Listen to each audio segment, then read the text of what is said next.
काल आपण पाहिलंच आहे की दशाश्वमेध घाटावरती आपण गंगा आरती केली आणि आज आपण सकाळची आरती करण्यासाठी आलो आहे अस्सी घाटावरती.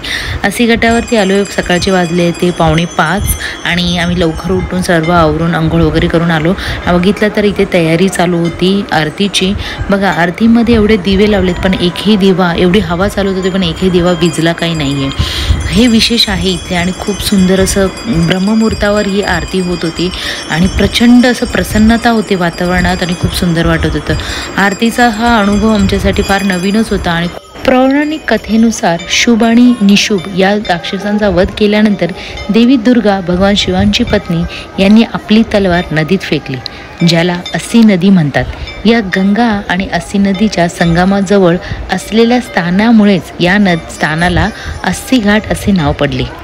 आणि या नदीमध्ये जो कोणी आपल्या आयुष्यात फक्त एकदाच इथे स्नान करेल आणि त्याला सर्व तीर्थांचे पुण्य प्राप्त होईल.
पूजाविधी झाल्यानंतर सगळेजण जल अर्पण करण्यासाठी त्या नदीच्या काठी गेले आणि पूजा खूप सुंदर झाली आणि पूजेचा लाभ आम्हाला देखील मिळाला. वाराणसीच्या दक्षिण भागात असलेला हा अस्सी घाट प्रत्येकजण हा पसंत करतो. पर्यटकासाठी हा तर अतिशय सुप्रसिद्ध असा घाट आहे.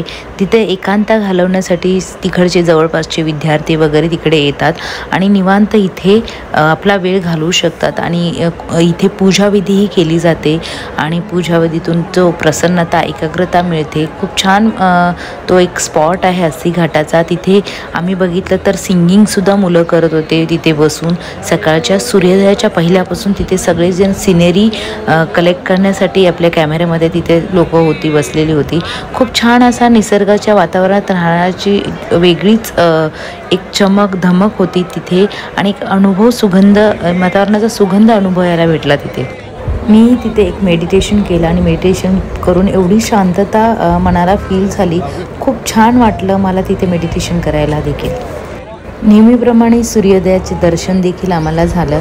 त्यानंतर आम्ही पुढे आल्यानंतर पूर्ण अस्सी घाटाचा स्ट्रक्चर, त्यावरती सर्व 84 घाट जे आहे त्या घाटांचा पूर्ण स्ट्रक्चर होता. एकादशी पर चिता भस्म से मशान होली खेले जाते. तिथे बघ मनकर्णिका घाटावरती भस्मची होळी. चलो 376 प्रजाति की मछली है ना. तो लोगों ने बसनाई नदी के किनारे शुरू किया. ओके. प्राचीन काल से, क्योंकि वही सबसे सही तरीका था, है ना. तो इसी तरह गंगा किनारे भी लोग रहना शुरू किए, शहर बाद में बसा.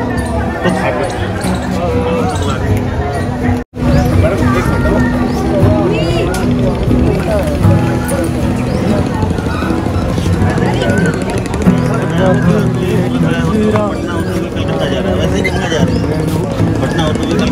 बंगाल की खाड़ी में जाके गिरती है। हाथी गोमुख से है, गोमुख से स्टार्ट होकर बंगाल की खाड़ी जाने तक 2225 किलोमीटर चलती है। अभी देखिए ये जो घाट है वो वाला,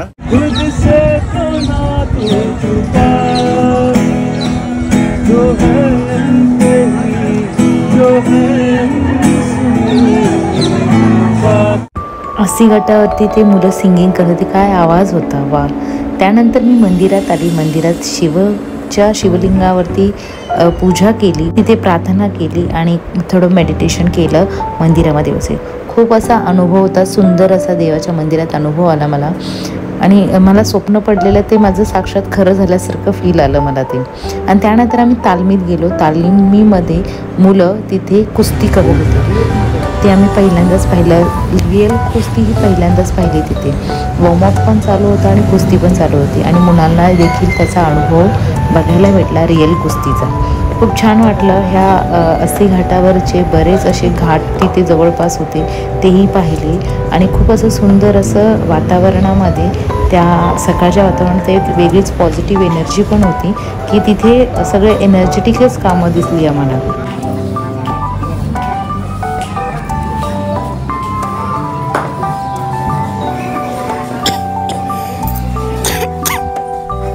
मूर्ति है, इसको कलकत्ता के व्यापारी थे रतनलाल सुरेकार, उन्होंने तुलसीदास जी की स्मृति में इसको बनवाया है। इसके अंदर दीवारों पे पूरी रामचरितमानस लिखी है, ये इसकी विशेषता है। वाराणसीतले सर्व घाट बघून झाल्यानंतर आम्ही पोहोचलो वाराणसीमधलेच जे मंदिर आहे की त्याचं नाव आहे सत्यनारायण तुलसी मानस मंदिर। या मंदिरामध्ये पोहोचल्यानंतर या मंदिराची महिमा फार खूप अनोखी आहे आणि सुप्रसिद्ध आहे। हे मंदिर हे वाराणसी येथले पवित्र शहरातील सर्वात प्रसिद्ध मंदिरांपैकी एक मंदिर आहे। प्राचीन हिंदू काव्यामध्ये रामचंद्र मानस मुळात या ठिकाणी हिंदू कवी, संत, सुधारक आणि तत्वज्ञानी गोस्वामी तुलसीदास यांनी 16व्या शतकामध्ये लिहिल्यामुळे या मंदिराची हिंदू धर्मता मोठा ऐतिहासिक आणि संस्कृतीचे महत्त्व देखील आहे। 1964 मध्ये गोस्वामी तुलसीदास यांनी ज्या ठिकाणी रामचरित्र मानस लिहिले त्याच ठिकाणी सुर्के कुटुंब यांनी मंदिर बांधले, त्यांचेच हे फोटो आहेत। प्रसिद्ध हिंदू महाकाव्यांपैकी एक रामायण हे मुळात संस्कृती किंवा वाल्मिकींनी यांनी 500 ते 100 इसवी सन पूर्व संस्कृती भाषेत लिहिले होते। हे महाकाव्य संस्कृती भाषेत असल्याने ते लोकांपर्यंत पोहोचू शकले नाही आणि ते समजले देखील नाही। 16व्या शतकामध्ये गोस्वामी तुलसीदास यांनी अवघ्या हिंदी भाषेमध्ये सोप्या भाषेमध्ये हे रामायण लिहिले आणि त्यामुळे हे सगळीकडे ते रामायण लिहिल्यामुळे सर्वांना वाचता येते। श्रीरामांचं दर्शन घेऊन आम्ही बनारस विश्वविद्यालयामध्ये निघालो। तिथे मंदिराचा परिसर जो आहे तिथे बसू। ओके।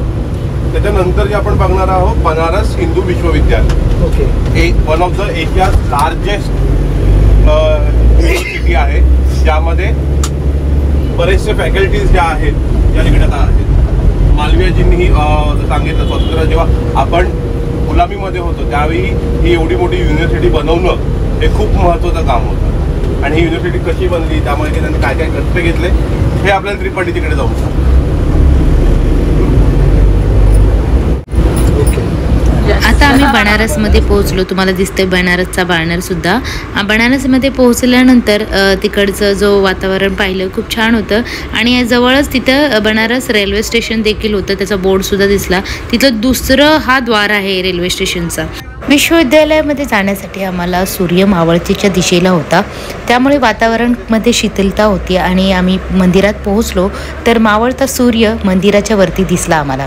खूप छान वाटलं, प्रसन्नता वाटलं। या मंदिरामध्ये शंकराची पंचमुखी महादेवांची मूर्ती आहे आणि इथे बघा वेळ सुद्धा लिहिलेले आहे, मंदिरामध्ये किती वेळात आरती होणार काय होतात। हे जे मंदिर आहे बघा समोर पंचमुखी महादेव मंदिर, खूप सुंदर दर्शन झालं आणि खूप मन प्रसन्न झालं। इथे साफसफाई करत होते ते काम, इथे सर्व विद्यार्थी येतात दर्शनासाठी। खूप छान वाटलं आणि आम्ही देखील सर्वांनी तिथे दर्शन घेतलं। दर्शन घेतल्यानंतर आम्हाला तिथे म्हणजे अभिषेक करायला सांगितलं। अभिषेक केल्यानंतर आम्हाला त्यांनी गळ्यामध्ये हार घातला।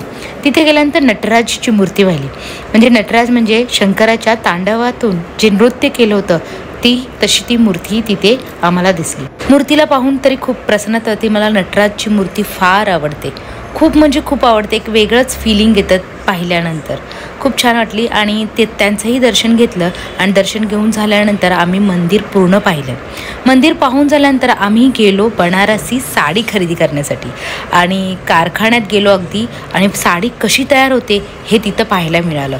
मी पहिल्यांदाच हा माझा अनुभव होता साडी कशी तयार होते ते. आजपर्यंत साड्या भरपूर घातल्या पण साडी कशी तयार होते हे कधी पाहिलं नाही. मग इथे गेल्यानंतर आम्हाला माहिती मिळाली की साडी किती दिवसात किती तयार होते, कशी तयार होते.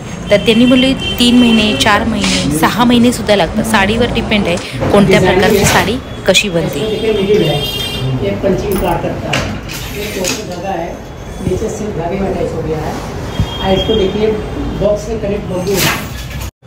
डिज़ाइन ओपन होता है तो आर्टिस्ट के लिए पर ब्रांड तो मैनुअल भी होता है.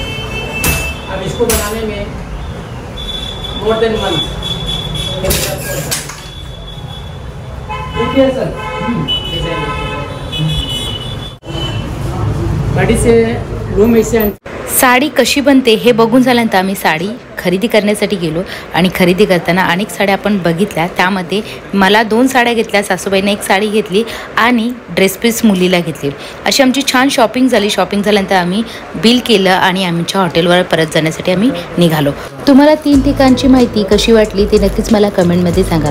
माझे व्लॉग तुम्हाला आवडत असेल तर नक्कीच लाईक करा आणि सबस्क्राईब देखील करा.